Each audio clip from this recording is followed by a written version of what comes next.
Welcome to the Seoul Patch Podcast, the podcast where three American expats explore different topics related to living and working in South Korea.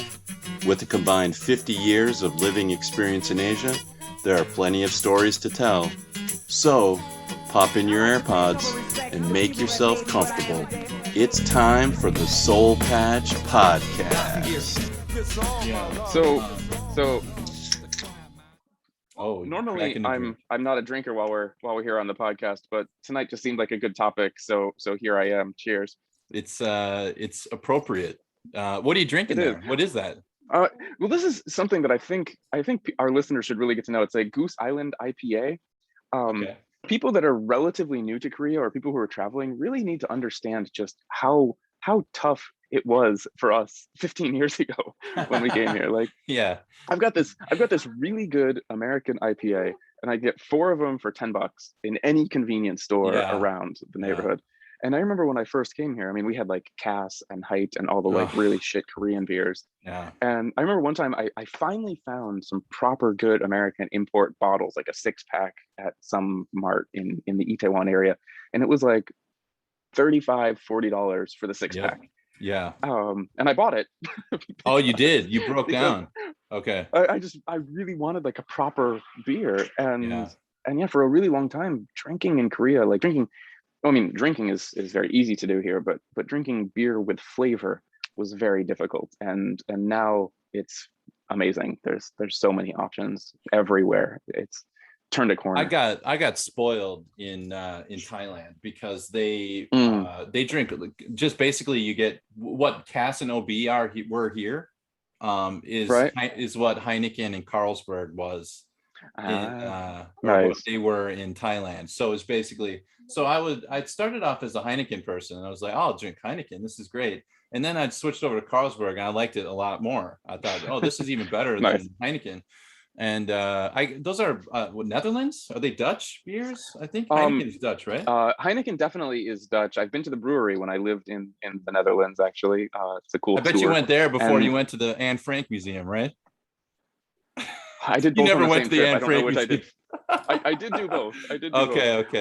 Carlsberg though is from. Is it Denmark? It's Denmark, I think. Okay. Yeah. I think Ryan would know. It's too bad he's not here. He's quite good at. He just knows a lot about beer. He doesn't drink a ton either, but he knows a lot about it. He's very knowledgeable about this kind of stuff. But yeah. Now it's so much easier to drink proper good beer here in Korea.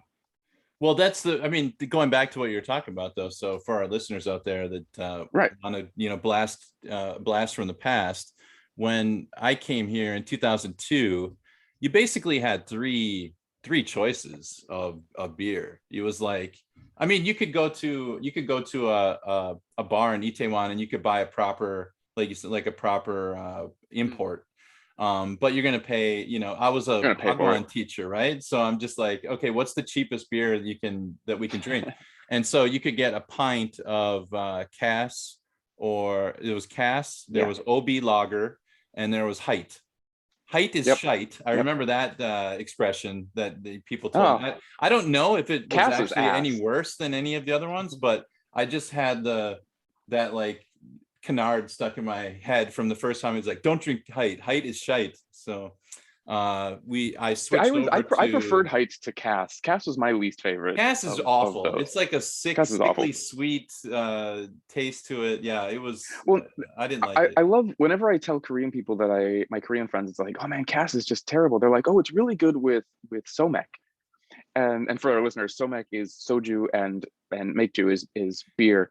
You take a shot of soju or more, depending on how much you're feeling like getting drunk tonight, and you mix soju, which is like their grain liquor here, like rice liquor, mix that in with the beer. And it sounds terrible, of course, but that's what my Korean friends tell me that Cass is good for. And I'm like, that doesn't really say much for Cass in itself. Like, if it's good for mixing, it's not exactly with soju, a ringing endorsement for right. That doesn't make me want to drink it. Exactly. I mean, he's describing a Boilermaker, but this is like a much cheaper version of the Boilermaker, right? A Boilermaker is like where you drop some rye into a glass of beer and then you drink the whole thing in a shot or whatever. Yeah, but this is soju and beer, and Yeah. It's not good for much other than getting you drunk. But they're popular with college students, with young kids, and maybe even older people as well, but soju definitely is with young like, kids. I mean, that's another, that those are the two things that you're going to drink if you want to really have the Korean experience right away. I mean, there are lots of other liqueurs and stuff, but beer and soju is where basically every street, every corner, there's what they call a Hof, which is a German word, right? Right. Exactly. It's interesting how there's some Konglish that's not Konglish. It's Korean German. I don't know how you would do that, but yeah, it comes from Germany. Yeah. And they're like a little, it's a little beer house, like a little place. Yep. And a lot of those have like, you can get chicken and so fried chicken and beer. And then if you're really, if you want to howl at the moon, then you do some soju. And you switch to the Jew. Yeah. And soju is like, I mean, it's like in the grocery store, it's like $1.50 for a bottle. And, I would say, it was described like this to me once, like most people, if you drink like a bottle, you're feeling pretty good. Two, and you're drunk, but you're coping. But 3 bottles, generally, for most people, 3 bottles, you turn into a dog, is what they say. You're walking around on 4 legs, basically, at that point. Pretty much. And just so people listening, if you're not here, a bottle of soju, by the way, is not very big. It's not like a bottle of like whiskey or something back home. They're 300 milliliters, 370 something milliliters, so something like that. And soju, what's the average alcohol content is between 15, 16, 17%, something like that. So it's a liquor. It's definitely stronger than beer. It's like a really strong wine in terms of alcohol content.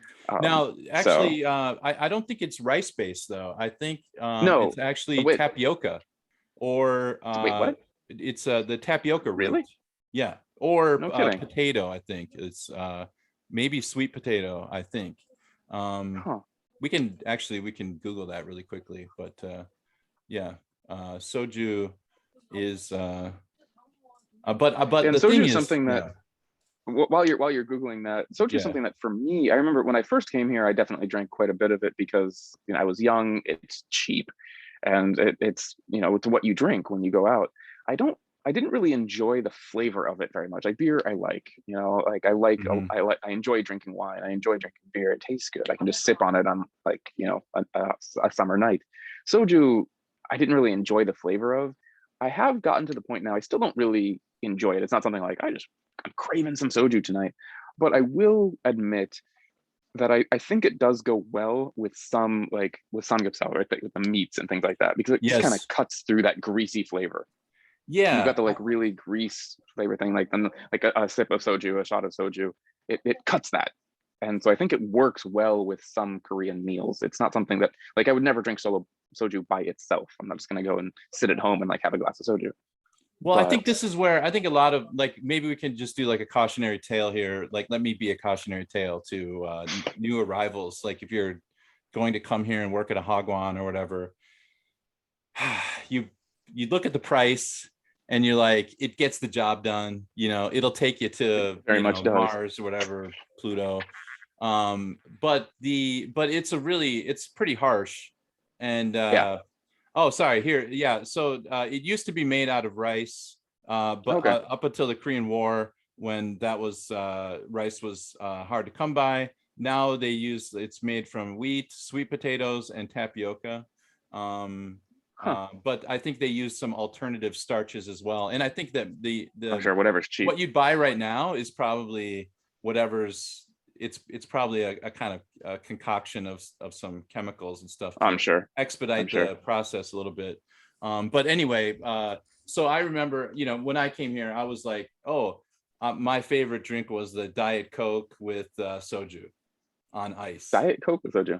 I don't think I ever did that. Just mixing it. I was just like, this is like a liqueur. It's like vodka, treating it like a vodka. Sure. Vodka kind of goes with like soju everything. does. I think that is a good way to compare it. It really is. It tastes like a kind of a shitty vodka. Like, it's not quite as strong as like a vodka, but it's got that same kind of ethanol like taste to it. Yes. So. Yeah, it does have a kind of, it's not it's not, it doesn't taste great. No. But if you're eating it with, I don't know what it is about eating it with meat or whatever, but there is something that is so, it does go so well together with like galbi or samgyeopsal. So like the pork belly or just marinated pork ribs or whatever, marinated ribs. Yeah. And you're grilling the food. The thing is that about drinking culture in Korea that I'm not sure if it's my own subjective experience is what informs me, or if it is objectively good together, or if I just have good memories of consuming it together. What do you think? You know, are we just, you know? I do think that there is a little bit of that reminiscing, like, you know, when we first came here and you'd go out and you had all these fun nights with friends with meat and soju. But I really do, because like I said, at this point in my life, I'm older. Like we're all older. I don't go out and put it back nearly as hard as I used to. Like it's not even comparable to how much less I drink now. I still, a little bit off topic, but I don't understand how some Korean like businessmen drink as much as they do. Like I just can't handle it anymore. Hangovers after 30, man, I don't even want to think about it. But I do think, like, sometimes I'll still go out with one of my buddies and we'll go and have meat and we'll order some soju while we're there. And I do think that it works well. I think beer works just as well, and I think you can choose whichever one you want. I'm not saying that soju is better than any, but I do think that like a shot of soju after like a bite of like that kind of greasy, like, you know, fried or not fried, but barbecued meat, I do think it works well. I think it's an okay mix. It's not something you see in a Michelin restaurant, but I do think it works. I totally agree, and I think everybody that comes here is going to have that experience at some point. They're gonna, you know, you're gonna certainly, you know, and if you don't, you're missing something in Korea. Like it's you need to go out and eat galbi or samgyeopsal and drink soju. You have to have that experience, and you got to sit on the floor. Don't sit on the table. Don't sit in the chair. Don't pull your foreigner card and you know, oh, let's grab a table. Sit on the floor properly and experience it the way it was you know, meant to be experienced. And I'm a tall guy. I'm 6'7", and I have to sit on the floor. So if I have to sit on the floor, everybody else should too. If you can do it, if I can do it, anybody can. You know? Yeah. Right.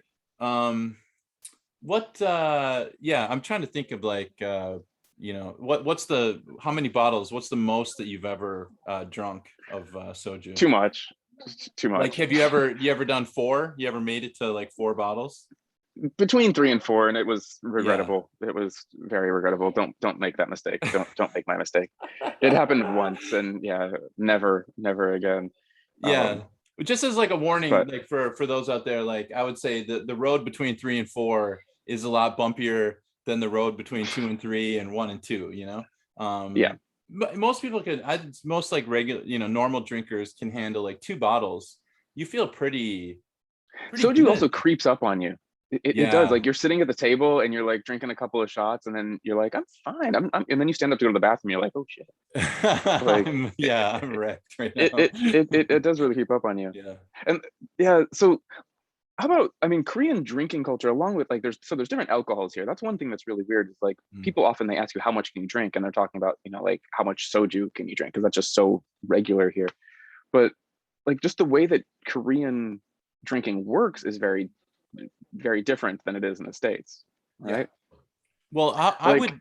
Sorry, go ahead. No. I was just gonna say, I think that we in the States, we have a kind of it's so strange because there's kind of a taboo around alcohol. And now I'm not saying that Americans drink less than Koreans, or I think they do drink less than Koreans, but the thing is, I think that our, you know, the founding of our country on this has this like there's a taboo kind of attached to getting drunk. It's like not just drinking, but like I don't know, like, but this could be my own experience of growing up in the Midwest. Maybe you never had that experience, but I know that our my state, and when I lived in Minnesota, you could not buy alcohol on a Sunday. I mean, what is that? I mean, that's like, how arbitrary and stupid is that, you know? Because because I'm supposed to be in church? Like, what are you talking about? Like, why would that have? Arizona didn't have anything like that. I do remember that the last time, the end time for buying alcohol, when it's 2 a.m. now, but when I first turned 21, it was 1 a.m. Right, so that was the end of drinking. that was one of the first things that really surprised me when I came to Korea was there is no end to the drinking time in Korea. Wow. Like there isn't. You can drink all night long, and if you get into the next day, then people are going to look down on you, of course.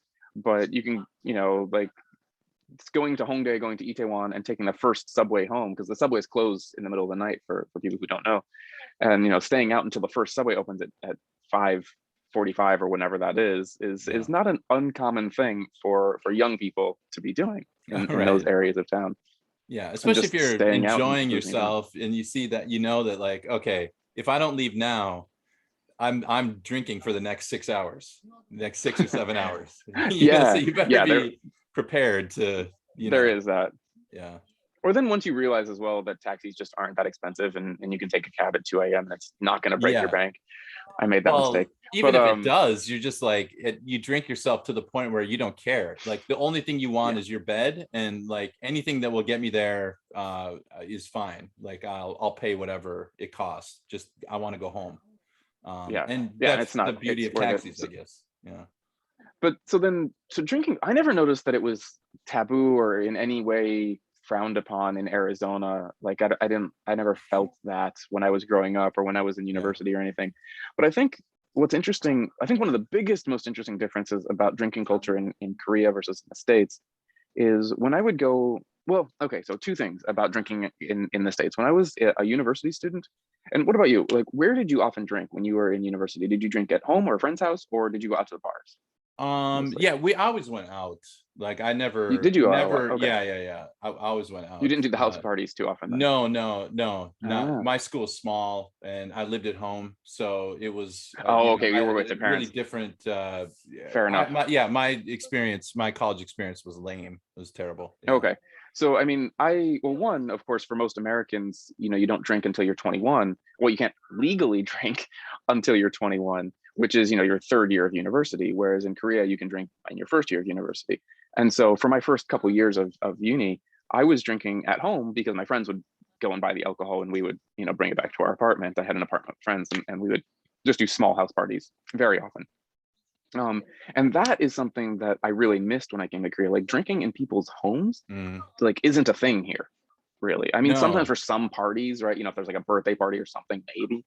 But just being like, hey, it's Saturday night, you want to come over to my place and like have a few beers and watch a movie or play some video games? Like that's not really a thing. Yeah. Here. No, right? I know exactly what you're talking about, and I miss that too. And so I think a lot of people will recreate that over here. I mean, if you like when you're a the foreigner groups in a hagwon or something, when you're and you're in your 20s in Korea, it's just like it's just so ubiquitous. Like there's alcohol's every corner. You can get it, you can go to the local convenience store and you can buy hard liquor, you can buy soju, you can buy beer, you can bring it back to your apartment. Other teacher friends will come over. I mean, we did a lot of that sort of stuff, but I never, and Korean people, like if we have friends that were, but it's got to be like foreigner adjacent for them. So there might be teachers at the hagwon and then they'll come to the party and enjoy it, but they would never have that experience themselves.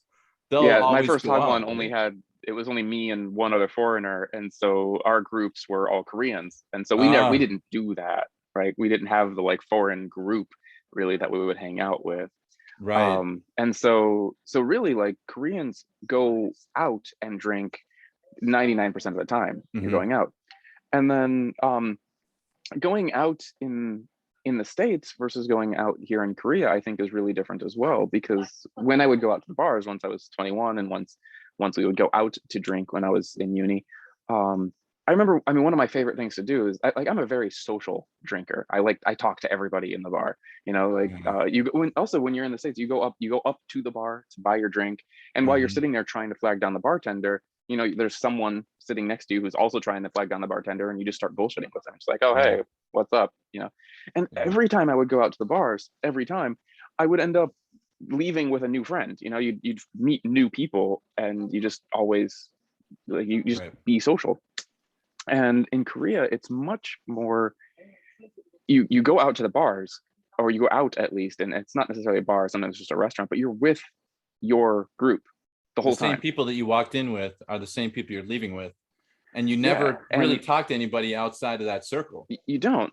And not that this is necessarily a bad thing, but coming from the States where I would, try and meet as many people as possible, inadvertently, go out for a smoke break and you're talking to people, whatever, you're just talking to people. And then coming to Korea and you start off with round one, ilcha, and that's usually at dinner, right? And you have like a couple of drinks with dinner, and then you go out to round two, icha, and that's going to like more of the Hof place where maybe you'll have a snack as well. We can talk about anju in a minute. Yeah. But you go with your group, and you go to the next round with your group, and you go to the next round, and however many places you go in that night, you're with your group, and you sit down at a table with your group, and you order at the table with your group. You're not going up to the bar. Yeah. And so you there is no outside socialization, really, which again isn't necessarily a bad thing. It would be awkward. It would be breaking social convention to break away from your group and go and start talking with other tables. I mean, right. Basically, when you're talking about this, you're talking about sitting at a table. You're not talking about standing, in a college bar. Right. There's no standing bar. The Arizona campus, I bet you're never sitting down unless you went there at like 1 o'clock after class and just, if you got the table, if you managed to get there early enough to get one of the like 3 tables in the bar. Right. No, you're very right. Like most of the room was standing room, or there's a lot of standing tables. I love standing tables in bars. I know. And so, I love that too. Yeah. The feel is very different. You're right. You're sitting at a table in Korea. And so going up and going to another table and sitting down, you're not just bullshitting with one random person who's standing next to you. You're suddenly joining another group, which is very weird. And in Korean there's sometimes glass partition. I mean, they really try to make that like give you your own private space. Like they really it really does cater to the group. Like that's why when I was here my first tour of Korea when I was my first job, I went out alone because I was so bored at home, right. Like what am I going to do? Like I need to go out and try to meet people, but it's really hard because you gotta know the places to go. You gotta, and it's so awkward and so weird to drink by yourself. In Korea. Itaewon can work for that, but pretty much nowhere else would. Maybe there's some places in Hongdae, but otherwise, you're not.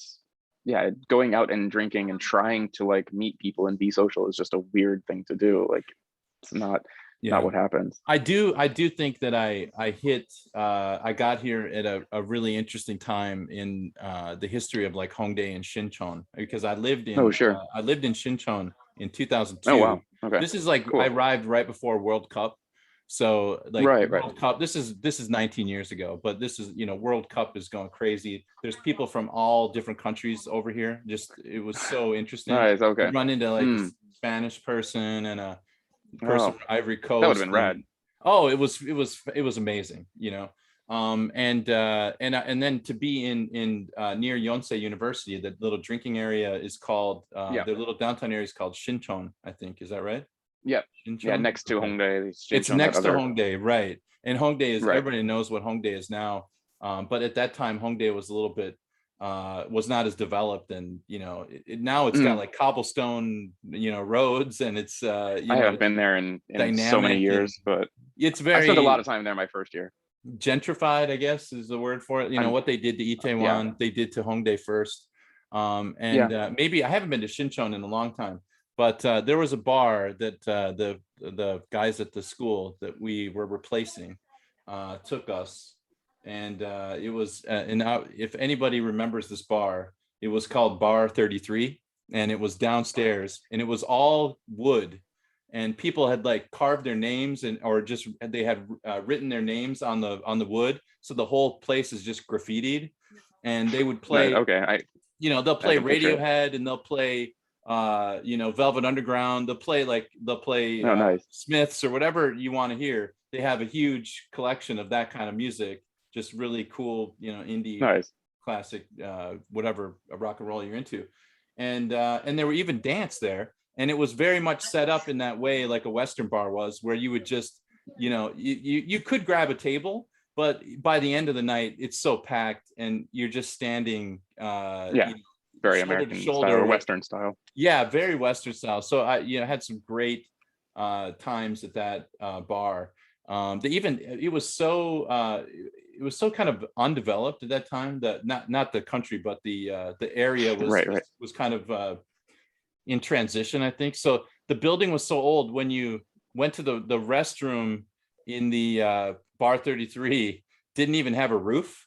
You just basically like, you're looking up at the sky and you see the stars and the moon, and it's just like, I don't know if sounds fun, and like unless it's raining.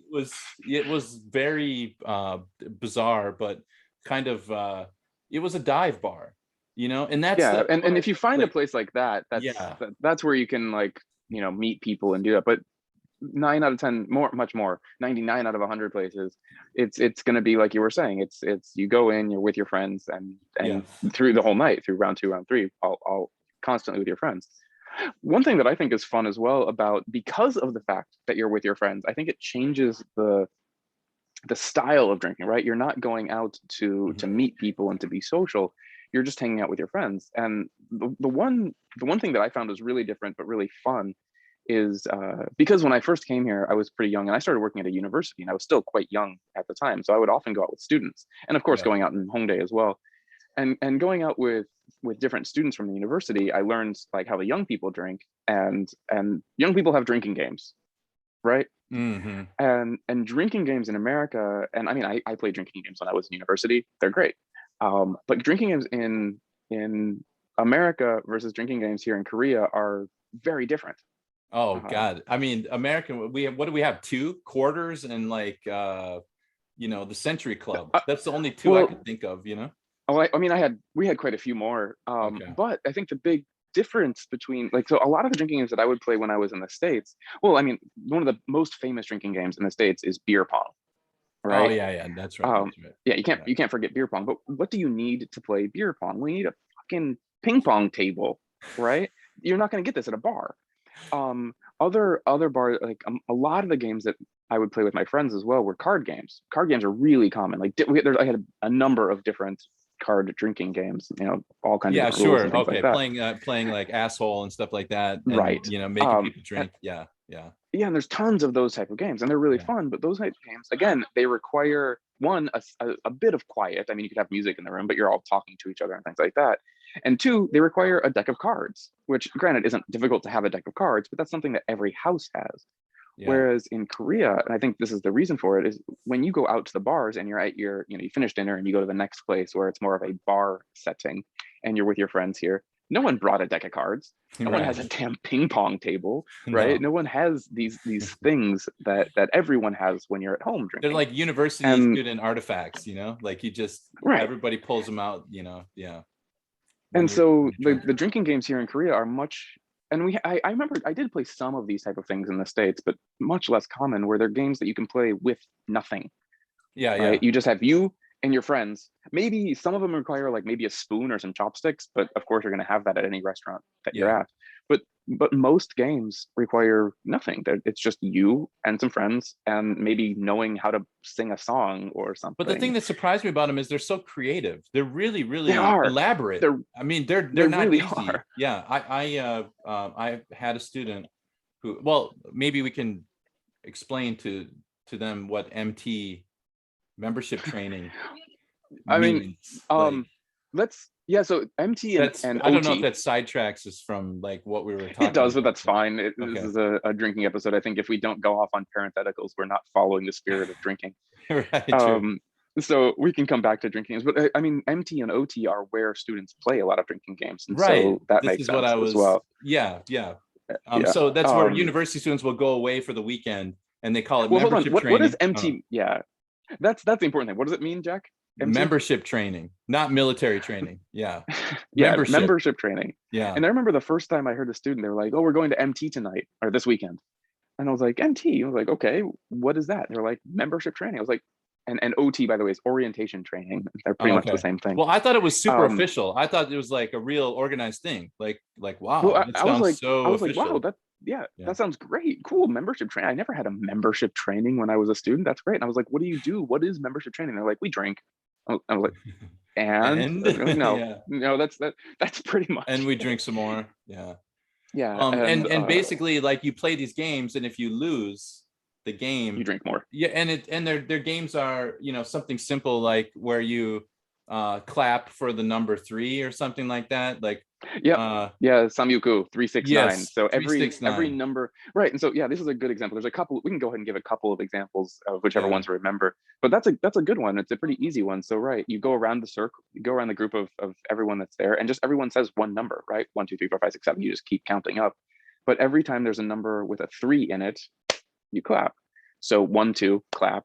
3, 4, not 3. 4, 5. 1, 2, clap. 4, 5, clap. 7, 8, clap, and then it goes up, and then 13, and you clap at that, and 16. So every multiple, not multiple of 3, but every number with a 3, 6, or 9. And then drink a couple bottles of soju and do that. You know, like yeah, and usually, of course, when you're the person who fails that the number, you drink. Yeah. And that's a great game. It's just like, and this is where a lot of the games, I know a lot of students, there's so many of these, and they're such short games. Like you play one entire round in 30 seconds. Yep. And so a lot of students, when I would go out with them, everyone knows all of these games, or many of them. And so when you play one of these games, it's like it goes around and you lose, you say the wrong number, or you clap at the wrong time or something like that. And it's like, okay, you take a quick shot of soju. And remember, a quick shot of soju isn't like taking a shot of whiskey. It's not like pounding a beer. No. Like it's like a schnapps, I would say, like kind of like a weaker schnapps. Yeah. And so it is a punishment, but it's not like crazy. So when I say take a shot, but then usually that person says they get to choose what the next game is. And so they're just bouncing between games all night, and they're just game. And so there's that one. What are some others? I should have prepared a list. I used to have an app on my phone. I tried to find it, but maybe it doesn't exist on iPhone. I got it from a guy on Reddit years ago. It was called Drink Korea. You should check. I think you're still an iPhone user.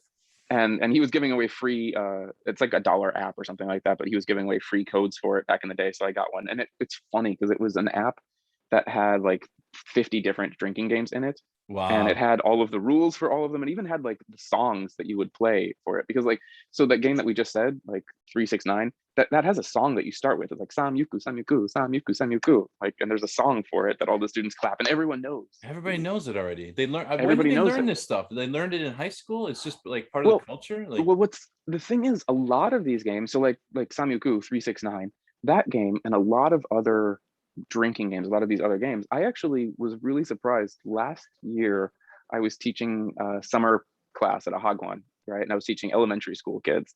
And I was trying to do warm-up games with them, and I was like, you know what, I'm like, I know this seems weird, but I'm gonna play drinking games with these kids. No drinking, of course, but they're simple, quick games that I can play with the kids. Well, just the loser, just, you know, like whatever happens, they get to choose the next game. It's just fun. I'm like, this is just something fun. It says like a warm up to get us speaking English. And I was like, okay, we're gonna play 369. And they're like, oh, I know that game. I was like, wait, what? And then I introduced another one. They're like, oh, I know that one too. And of course, I'm so sorry. You're from an alcoholic home. I'm sorry. but there's a lot of these games that are just, they're kids games, like culture. They're kids games. Yeah. And they just get turned into drinking games when the kids get into university. And remember, like they were basically imprisoned for 6 years or whatever of high school and middle school, right? You're just stuck in this classroom. They had to invent games to entertain themselves while they're supposed to be studying.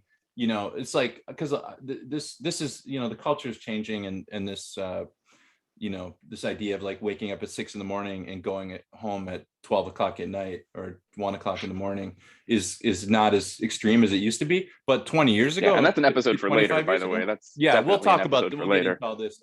But I bet a lot of these games stem from the camaraderie of being stuck in a study situation where you're just like, okay, we don't have anything. We have our hands, we have our voices. Let's make a game. And these cultural things that come out of that. It's so definitely creative. Make sense. Yeah. I don't think we have those in America, because I don't think we felt as restrained or restricted as they do here. So our games didn't have to be as elaborate. We had much more freedom. So the idea of like, you know, just getting drunk and playing cards was enough to, you know, kind of scratch that itch or whatever. But sorry, I continue. No, that's I mean, you might be right that's where it comes from, but definitely these are kids games, and that's where they know a lot of them. And there's so many just unique, fun little things that everybody knows. And again, each game is 30 seconds to a minute long, and you switch to another, and you switch to another, and you switch back to the first one, and you switch to another, and you just keep going around. Yeah. And they're fun. Like, I really had a great time playing a lot of these games, and I lost at many of them many times because I just didn't know the rules. And these are kids that are playing these games. Like, the hardest one for me, there's one, maybe you know, where you clap the table, you like clap, clap, clap, and then you point to the right and left. So you like hit the table, clap your hands, point to the right, point to the left, and you count it off. So it's like it's a 4 beat basically. It's a 1, 2, 3, 4, 1, 2, 3, 4, and you're supposed to say something on the beats. So you like say something. So I'd be like Jack, Jack, Jack, Jack, and it goes to you, and usually I call you to say something else. And so you're listening to the beats, and you have to keep at the beat, and you have to say whatever, you have to respond to the sentence. So like, Jack, what's your color? And you have to like answer and then ask another question in the same beat. And I just failed at that every time because I'd never played it. But all the kids are really good at it because this is definitely a kids game. Like, I've seen the kids in the Hagwons playing this game with each other, and it's just for fun. There's no drinking involved. It's fun. Yeah.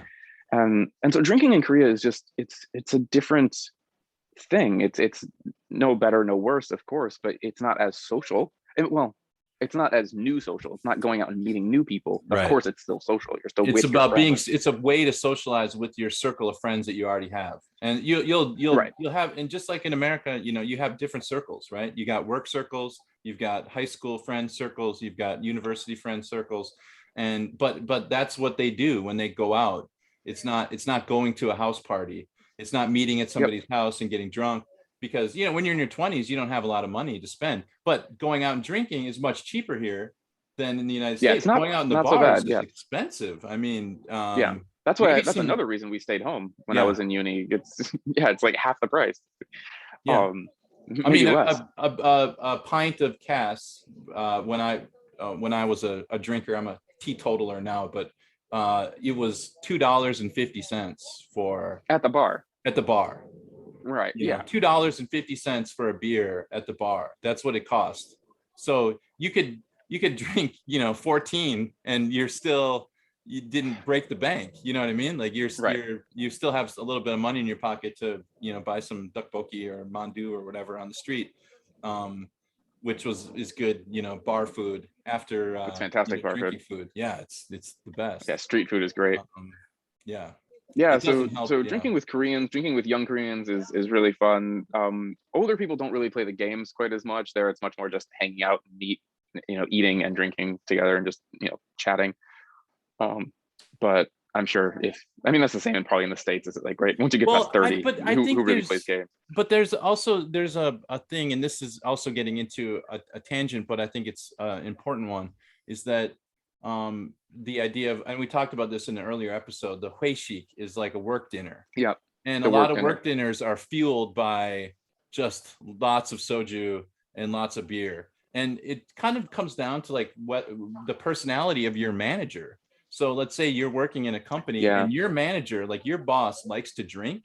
You better like to drink, because if you want your boss to like you, you need to become a good drinking buddy for your boss. It's very that's also part of membership training, is like, how can we get close to each other to create a warm atmosphere of closeness in this circle? We're spending time together in this major. We're spending time together. I do have a good friend of mine is he went through the Korean his major was like physical education, so like teaching PE and stuff like that. Mm-hmm.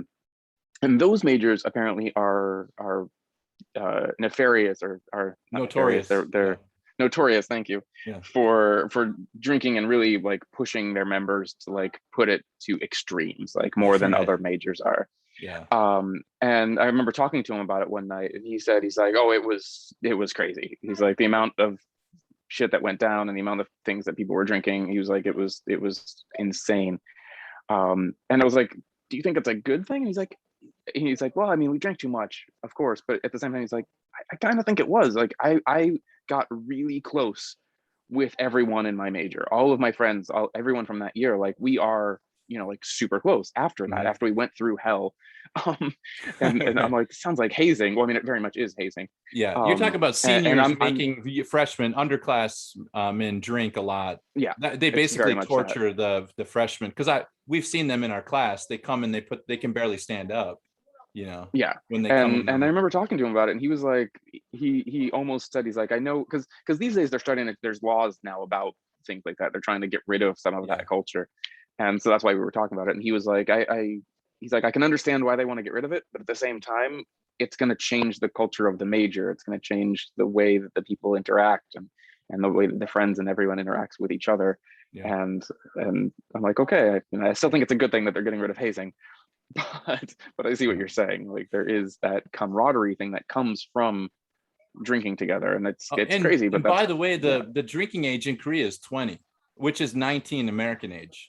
Yeah, so, 18 or 19, depending on your birthday. Korean age right, because it's the first. I think my daughter was born in September. She turned 2 on January 1st. 4 months later. Korean age is funny. So they were like, how old is your daughter? She's 2. I'm like, how could she be 2? She's not even 1, but I think when they're that, anyway, that's another topic for later.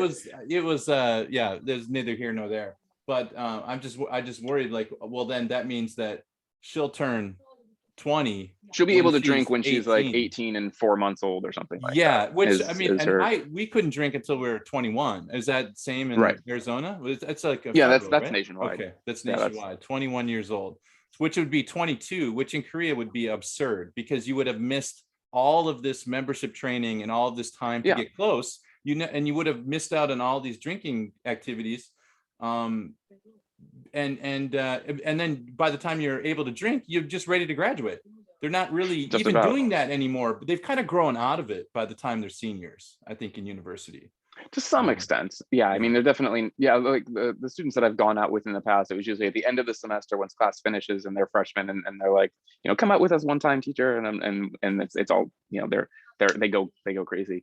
But of course, and should we talk about how, like, I mean, you were talking about how much Korean people drink. Like, this does. Oh yeah. Like, this starts really young, right? And so people do drink a lot here. And you said you found the statistic earlier. My understanding is that Korea's like per capita drinking rate is quite high. But I haven't looked up the statistics myself. Yeah. At least not recently. So here's the top 10 of the. What is this? The top 10 of like alcohol consumption this would be per capita or something? 38, like 36 liters per year is like the highest. 36 liters of what? Alcohol per year. So I'm guessing that means like let's see, liters of alcohol per year, meaning like I'm assuming harder alcohol, not just like beer, but right. I'm not sure what they mean by alcohol in this. We'll talk about this in a second, because I think this is something that skews this statistic, but I'm still curious. Go ahead. What are the top 10? I'm sorry. So they would say 0.6 ounces would be 12 ounces of beer, 8 ounces of malt liquor, 5 ounces of wine, and 1.5 ounces of 80 proof alcohol count as 0.6 ounces of alcohol. Okay, so they're doing the math doing the math and whatnot. And so the top 10 countries with the most alcohol consumption is Tunisia is number 1 with 36.6 liters. Where is Tunisia? Is that in Northern Africa or something? Or it is, yeah. Oh, okay. Wow. I asked that with a very big question mark at the end there. Do not quiz me on geography. I'm an American. Eswatini. I'm assuming that's also an African nation. Eswatini. Again, do not quiz my geography. The Maldives. Okay. Yeah. Really? Where are the Maldives? That's number 3. 33.7. Maldives is down south of. They're down south of India. That's really surprising to me, because they're a Muslim country. There's like 4 Muslim countries on the top 10 list. It's gonna blow your mind. Number 4, Afghanistan. Awesome.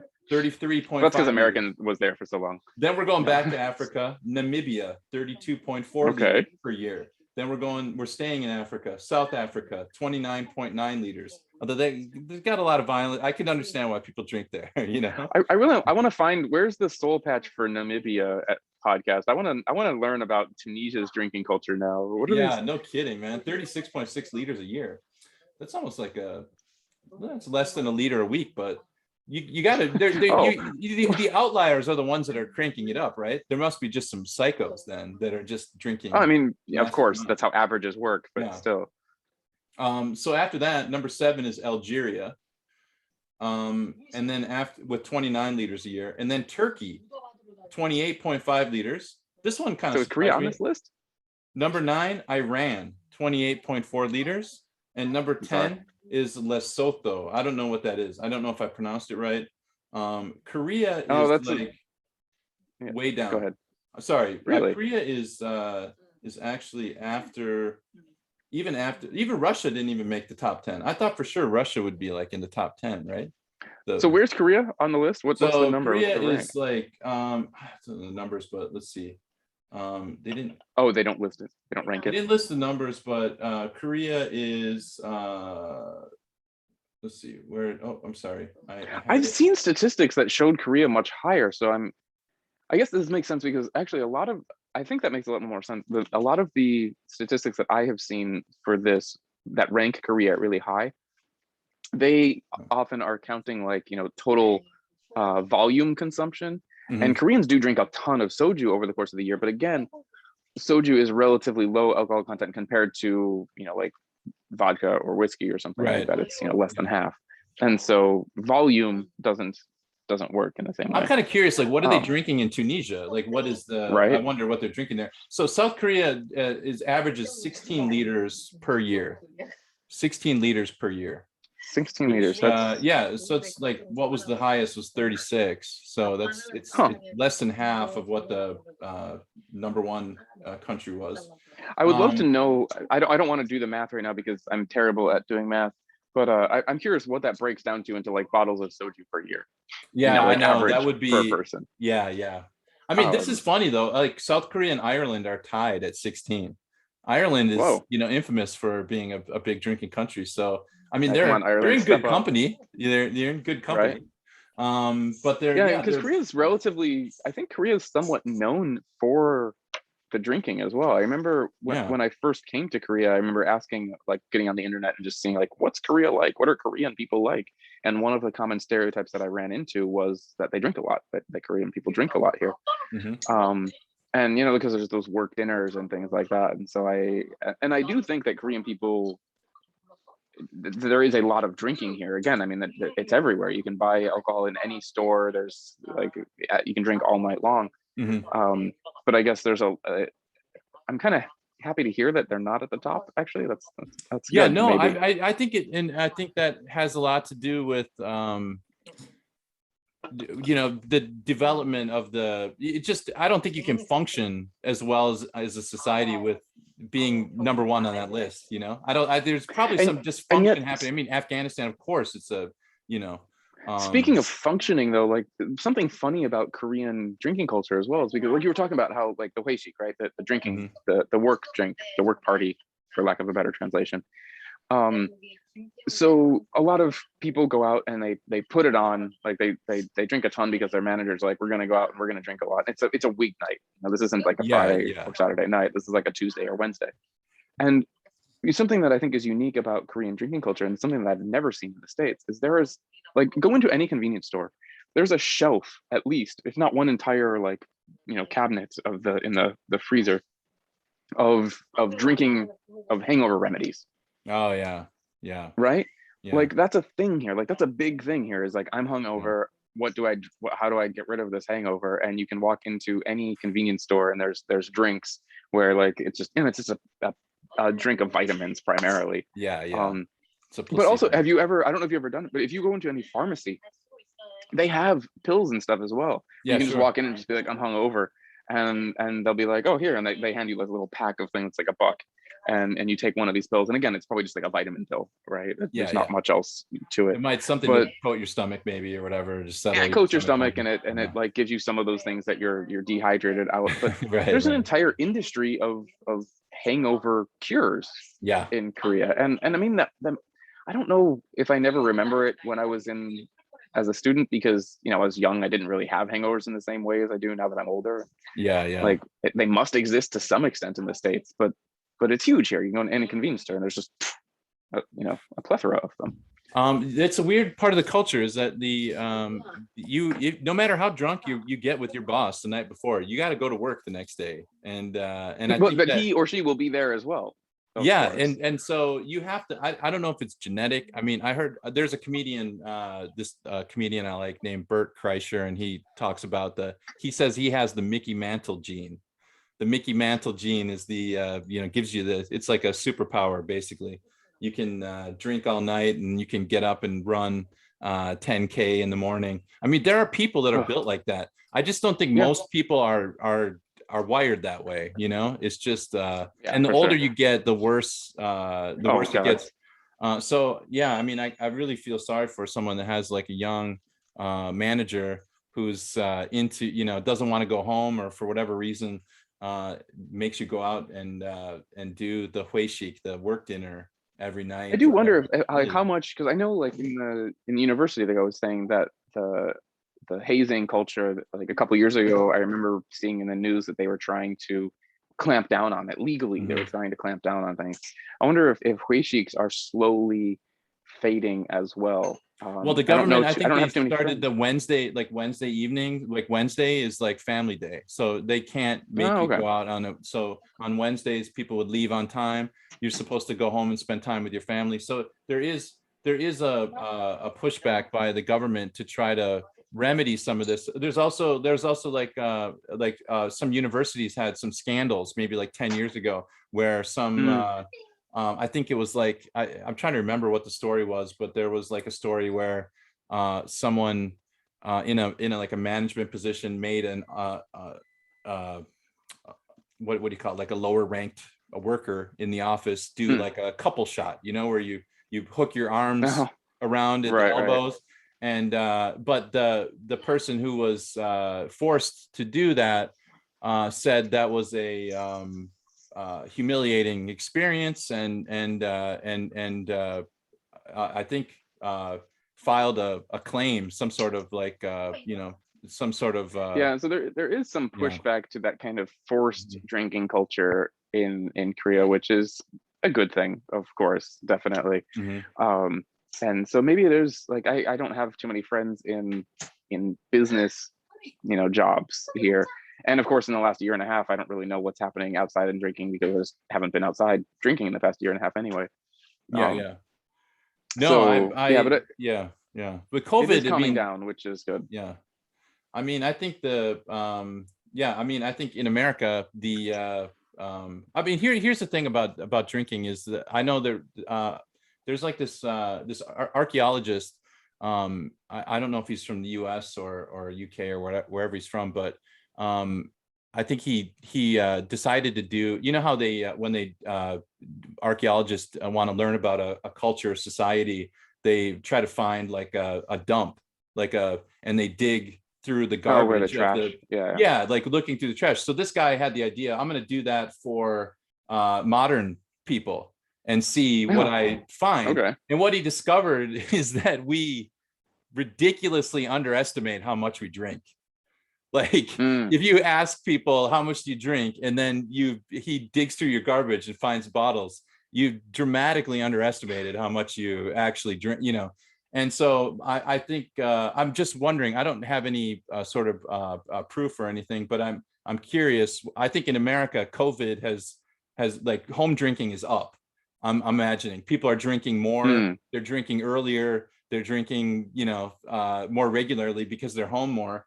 I wonder in Korea, where it has such a liberal, like, because you can find alcohol anywhere, it doesn't feel like special or naughty to drink at weird times here as much as maybe it would in America. I mean, do you think, like, I guess what I'm trying to get at is that I would say as well that I do think drinking here is drinking. A lot of times, like, so I would often have like, I come home from work and I'll have a beer with dinner, like a beer with dinner, because I enjoy beer and I want a beer with dinner.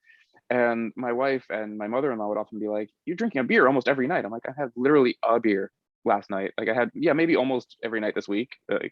A few years ago, I had a beer, but it was literally one beer every night. Yeah, and that's it. Like I'm getting nowhere near drunk. I just enjoy beer. Whereas, and that was seen as kind of weird. They were looking at me like, that's not healthy. So it's like drinking kind of has a time and a place here. I think a little bit more. It's not so much, people don't just drink just because you like the flavor. You don't just want to like sip on some wine. You go out and you're drinking because it's social. It's because it's a drinking night. It's because you're going out with friends, and that's what you do when you go out and drink. And drinking is something that like if anyone, whoever's listening, if you come to Korea, I mean, if you don't drink, that's cool for you. But if you do, you will find no hardships in finding people or places to drink. And if you're living here, you know what this is like. And you can crack a beer and you can walk down the street and you're not going to get harassed by police. I mean, that's the thing that I think I appreciated you won't get harassed most. by police, but you might get some frowns from really? people that look down. Okay. I mean, especially if you're walking acting up. Yeah. Even not still, like just still walking. I think these days even more so, but it depends on the time of the day. I guess it really depends on the time of day. If it's in the middle of the night and you're on home day and you're walking around with a beer in the middle of the street, no one cares. But if it's like, 5 or 6 in the afternoon and you're walking up the street, you're walking from even just from the subway station to your house and you like crack a beer on the way, people are gonna be like, that's weird. Yeah, I guess there and is so you can shaming, open a beer on the street and not get harassed by cops, which is nice. But it's still not like, it's not something that people do. Right. There's drinking It's places, There I guess the social pressure of like the embarrassment or the shame is what keeps people in line. You still drink. Maybe we just don't have as much shame in America, where I mean, it's legal to drink. Well, it was. I'm not sure about the current laws. I don't think this has changed, but I know that there was nothing illegal about drinking a beer on the subway, right, here in Korea. Yeah. I've never seen. You never tested it though. Well, I've never seen a Korean person drink beer on the subway. Oh, okay. I have seen foreigners drinking beer on the subway. Yeah, sure. And this is because they're coming from the States and they're like, I can drink beer in public, and so they do. Yeah. Whereas Korean people don't do that unless it's like the one crazy old drunk dude who's like passed out in the corner of the subway and they're just obviously the alcoholic, shamed anyway. Degenerate alcoholic. But no, like people that I see drinking on the street, although you can sit outside of 7-Eleven, which is another thing that I love. You can just sit outside of 7-Eleven and like have a pint. Yeah, they set up picnic tables and you can that's your own bar. Cool, nice, fun way to sit outside with friends and save some cash. But again, that's at like a drinking place, like just walking up the street. Although you can walk down the street drinking a beer, no one's going to stop you. It's not exactly like something that people do. Right. Okay. Yeah. That fair enough. I mean, I think it's like I think for a lot of young people that are coming over here, it can feel like an extension of university, except you have a little bit more freedom and a more liberal, when it comes to alcohol consumption. And it's like, if you're an American, if you're an American coming here and you enjoyed drinking in university, then it's a step up because now you can drink anywhere. It's relatively cheap. You can drink all night long. It is definitely a step up. And you don't have to drive anywhere. You don't have to worry about it. If you live in Seoul, you just take the subway, you stumble on. No, there's definitely that. And have fun with it. Be careful, be safe. Yeah, no kidding. I mean, it can learn easily get out of control though. That's the other thing is I think you have to really like put some rails around it. And because I feel like I wasted so many years like chasing that, the fun, and I don't want to lecture our listeners. I mean, like anything that you do, when in Rome, right? When in Korea, if you want to go drinking all night, fine. Find some Korean friends and go drinking all night. Do it the way the Koreans do. Learn how the drinking games work. Learn how the Koreans keep sober or drink themselves. Like or what of those hangover beverages they're drinking. Have fun with the Korean people. Follow their style of drinking. And drinking is a thing here. And again, if you don't drink, that's fine. But if you do, Korea is a great place for you. You will find no shortage of places to drink. So it's everywhere. It is here, and it's something that we needed to talk about. Like it's a big topic. Drinking in Korea. I think we handled it fairly based on our experience and I think it's like anything. It's cultural. It's a different, and even within America, I think there's within different states, it's changed so much in the last 20 years. So for a lot of this is and in Korea too, I do think things have changed. I'm curious because again, I haven't been out with students in a very long time, and I think the older I get, the less students want to invite me out to hang out with them at the end of the semester. Sure. And so I don't know if the same drinking games apply and if the same type of culture applies. I don't think too much has changed with the freshmen because they're new into college and they're like, let's go out. But it'd be interesting to see, and once we go back to normal life, it'll be fun to drink again with them occasionally, a little bit, and let them go out for each and I'll just go out and have drinks, dinner, and then and then I call it from there. First step and go home. Yeah. That's the way to do it. Yeah. So for our each-out tonight, our listeners can have a glass of soju on their own. Cheers. Yeah, no kidding. Cheers. Kumbe. Thanks for thanks, Kev. That was a great chat today. Thank you to our listeners out there. We appreciate all the you visiting the Patch weekly, and you know where to find us on all the major platforms: Stitcher. We're on Pandora, I believe, Spotify, Apple Podcasts, of course. If you want to do us a huge favor, you can give us a review on Apple Podcasts. That really will bump us up a little bit, get us seen or listened to by 5-star button. Yeah, hit that 5-star button. And if you want to watch us, I read something recently that said 20% of people listen to podcasts on YouTube. So is it worth? We are here. Is it worth doing a YouTube channel? Was the question, and he said, yeah, it probably is worth it. So we do have a YouTube channel. It's the Seoul Patch Podcast. We're on YouTube. Hit subscribe. Hit the like button for the video. And we will. And you can always visit our website. You can find all this, all the links to everything at thesoulpatch.com. Soul is spelled SEOUL. And if you want to send us an email, you can contact us at thesoulpatch@gmail.com. Again, the soul SEOUL patch @gmail.com. Send us an email. That was your favorite drinking game here in Korea. Yeah. Tell us tell us we're old and we're out of touch with drinking culture in Korea, because we're it's a couple of you're not 40 though, right? Are you? Did you hit the in Korean age? I am. Damn it. Oh, you're on the edge of the you're standing on the cliff. You're ready to fall over into the 40 abyss.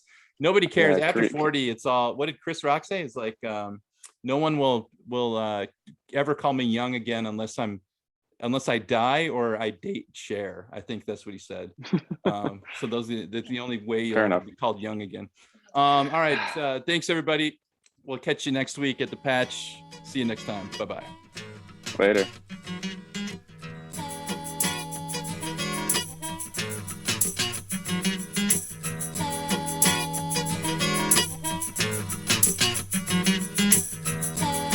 I'd like to pay a couple respects to the people that made me what I am today.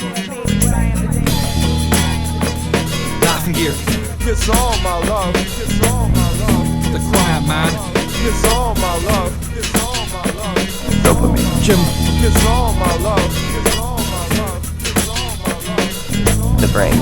Kiss all my love. Kiss all my love. Hey Bobby, let the bass go.